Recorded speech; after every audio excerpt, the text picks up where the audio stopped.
Powered by the Las Vegas Review-Journal, this is Vegas Nation Blitz. Presented by D&R House of Diamonds, making luxury affordable. Located in the One Summerlin building in downtown Summerlin. Happy holidays, everyone. Cassie Soto here with you for another episode of Vegas Nation Blitz, where we bring you all of your Raiders fast takes and smart coverage. The Raiders had to wait a few extra days to beat the Browns in Cleveland, and even though it wasn't very pretty, the Silver and Black were able to secure the victory. A last-second field goal from kicker Daniel Carlson put the Raiders up 16-14 over the Browns and helped the Raiders improve to 7-7 on the season. For more on this game, let's go ahead and get into our top stories brought to you by Capriotti's. There's no better time than game time to score party favorites. Order online to get Capriotti's party trays, box lunches, or large subs for the whole crew. Raiders beat writer Vinny Bonsignore with me now. Vinny, at the end of the day, a win is a win and a loss is a loss, and the Raiders came away with yet another road victory. But we have to be honest here, it was lackluster and ugly, Vinny. It wasn't, except for in the standings. And really, at this point in the season, that's all that matters. If the Raiders are so fortunate to get to the playoffs, nobody's going to look at this game and nitpick how it occurred that they won it or in what manner they won it. All that matters is the W in the win column. So nothing to write home about whatsoever. They were playing a depleted Cleveland Browns team. But they got the win, and that preserves their playoff hopes. And when you look at things, they really now control their own destiny in a lot of ways. If they win out, win the remaining 3 games, they've got a 90% chance of getting into the playoffs. That could turn to 100% depending on a few teams winning on Sunday or losing on Sunday. So they're where they want to be at this point in the season. Talking to Rich Bisaccia, you want to put yourself in a position to play important games and meaningful games, and that's exactly what they've done. It's must-win situations from here on out. The Raiders are quite literally in the playoffs as we speak. Yeah, and I really hate to nitpick, Vinny, but it's obviously a big topic of discussion here. The Raiders should have annihilated the Browns, right? You said it. The Browns were depleted. Multiple starters on the COVID list were not able to play on Monday. It was their whole reason that the game was moved from Saturday to Monday. When you look at it, is there reason to be concerned that the Raiders did not go out there and just completely take over this game? Well, I think the one argument that the Raiders would have is no Darren Waller, no Denzel Perryman, their Pro Bowl linebacker, no Nate Hobbs, who got put on the COVID-19 list right before the game or a day before the game or so. Didn't see that happening. Didn't expect that happen. So they're missing. Trayvon Mullen went back on the IR list. So they've lost some players. Their backup running back, Kenyon Drake, is no longer available to them. So they're not going to feel sorry for anybody. And should they have won by more? Probably. But I don't think that they're going to be complaining about how they won or feeling sorry for the other team. In the Raiders' eyes, they've gone through probably more than any team in the NFL this year. And yet when they look around, they're right in the thick of things. So that's what they're going to focus on. They need to get better, and primarily they need to play better at home. They're 5-10 at Allegiant Stadium over their first 15 games at their new home in Los Angeles. Or Las Vegas. That needs to get turned around. Why? Because 2 of their next 3 games, their remaining 3 games, will be at home. That starts on Sunday against the Denver Broncos. Then they go to Indianapolis, and they finish things off in what could be a fantastic atmosphere to end the season against the Los Angeles Chargers. Yeah, well, you sort of answered my question in that answer there, Vinny.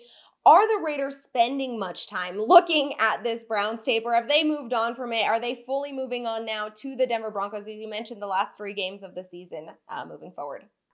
Yeah, not only have they moved on to the Denver Broncos, but that process actually started on Saturday. Remember the day they were supposed to play the Browns, which got postponed. That game got postponed to Monday. Well, they used that Saturday, the day that they were supposed to be playing, to gather together they almost used it as a preparation day for their next opponent. So they had everything in the books on Cleveland by Saturday, the normal or the scheduled play date, and moved their attention to the Broncos at that point. So not an ideal situation. They had 8 days to prepare for the Broncos. Now it's down to 6. But at the very least, they used that Saturday to kind of get a head start. So in a lot of ways, turning their attention from the Browns to the Broncos already started before they even took the field against the Browns. Around the League, brought to you by Pirate Plumbing, the masters of disasters. Hey everybody, it's Heidi Fang here, and I've got your playoff picture update from the AFC with Week 15 all in the books. Let's take a look at some of the division leaders, starting with the Kansas City Chiefs, who have won 7 in a row, putting them right now at top of the AFC West and also in line to earn their 6th consecutive AFC West division title. The Chiefs can once again clinch the AFC West if they can pull off a win over the Steelers in Week 16 and the Chargers lose out to the Texans. The Patriots, Titans, and Bengals are also in the lead in their respective divisions. The Browns had a chance to take the AFC North title, but lost to the Raiders, which has them right now on the outside looking in.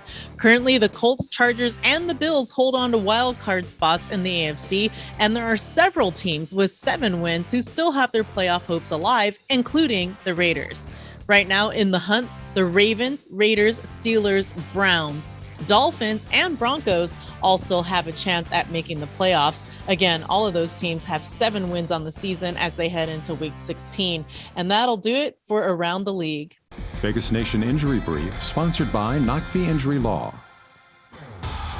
Jonathan Abram will undergo surgery on Thursday and miss the rest of the season. That is your headliner for the injury report. I'm Adam Hill. Abram suffered a dislocated shoulder in that win over the Browns on Monday. He'll have surgery on Thursday, miss the rest of the season. He's one of 7 players who did not participate in Wednesday's walkthrough as the Raiders get prepared to play Denver on Sunday. Will Compton, his mother passed away over the weekend. He left the team in Cleveland, went home to be with his family. He is not back yet and unclear what his status for the weekend is. Jonathan Hankins made the big play late in the game to get the Raiders the ball back. He has a back injury, did not participate on Wednesday. Josh Jacobs with illness sat out the session, as did Zay Jones with a toe injury, the wide receiver who had a couple of big catches on that final drive. Denzel Perryman has not played in a couple weeks, missed the last 2 games, was named to the Pro Bowl. He is still not participating with his ankle injury, although he did say he's making progress, expressed optimism that he could be back in time for Sunday's game. Darren Waller still on the sidelines as well with that knee and back issue. Devon Diablo, Daniel Helm, Foster Moreau, Brandon Parker, they all got in limited participation. Doesn't seem to be much concern about any of those guys. A lot of injury situations to deal with, but there's plenty of situations around the league that everyone is dealing with right now. So the Raiders just thankful to be in the playoff picture with a chance to control their own destiny a little bit, especially if they should win this game on Sunday, and should have several of those players available, but not sure until we get later in the week. That is your injury report. I'm Adam Hill. Check out Vegas Nation for all of your coverage of the Raiders.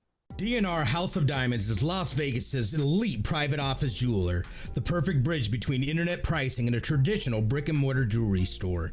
We specialize in loose diamonds, natural and lab-grown, engagement rings, fashion jewelry, custom design, and jewelry repairs. We operate by appointment in our beautiful offices in the One Summerlin building, downtown Summerlin. Our great relationships with the world's largest diamond wholesalers and our low overhead saves you hundreds, if not thousands, on your purchase. Mic check. It's honestly crazy. I found out like right before the game. I really didn't believe it. I had to take a moment. Like I broke down.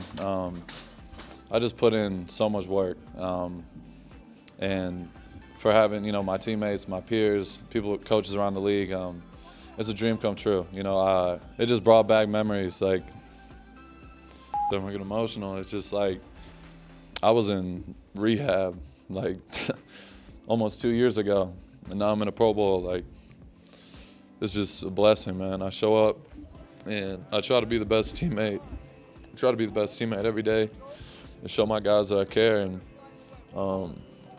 that just hit home, man. It was it's special. It makes my family proud.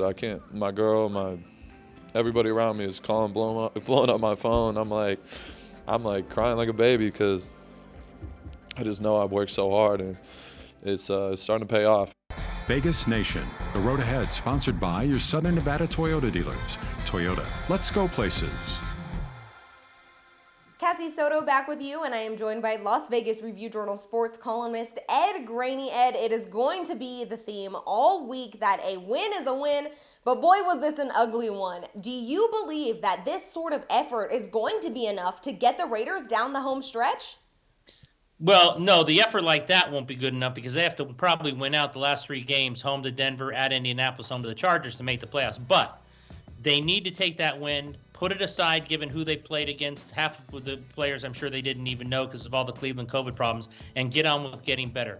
I don't even know if I watched that film given who they played against, right? They need to get on to Denver.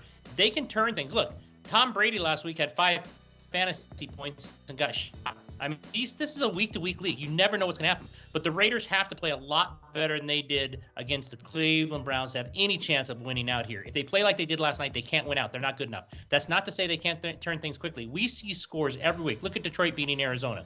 We see scores every week in this league that people don't expect to happen. So if you watch the Raiders on Monday night, you probably don't expect them to be good enough to win out. That doesn't mean they can't be, though. Real quick, Ed, I want to circle back to a soundbite that we heard earlier in the show, and that was from Raiders defensive end Max Crosby. He got pretty emotional when he was speaking about getting his very first Pro Bowl nod.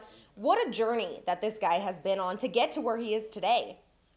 I thought it was amazing, talking about his sobriety, getting sober, how it saved his life, and now getting to the Pro Bowl, how all his family, his girlfriend, everyone called and texted and was so happy for him. He got emotional there, started to break down. This is a great story. The Raiders have a lot of these, whether it's Darren Waller, whether it's Max Crosby, guys who've overcome a lot in their lives to get sober, to make an impact on the field and off the field. And I just thought it was wonderful for Max Crosby. That's what you want to see from guys who make the Pro Bowl, right? For the first time. There's guys in this league who make it every year. I'm not saying they're not appreciative of it. I think they're probably appreciative of it every time it happens.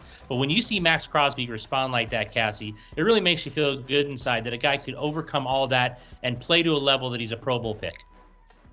That's a wrap for this week's episode of Vegas Nation Blitz. For more Raiders news, head on over to vegasnation.com and be sure to join us on Friday for Vegas Nation Game Day as we help get you ready for Sunday's Week 16 matchup versus the Denver Broncos. For our entire Vegas Nation crew, I'm Cassie Soto. Happy holidays.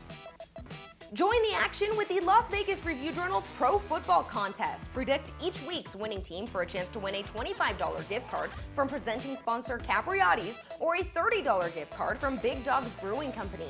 Sign up today at lvrj.com/pro football. Powered by the Las Vegas Review-Journal, this is Vegas Nation Blitz. Presented by D&R House of Diamonds, making luxury affordable. Located in the One Summerlin building in downtown Summerlin.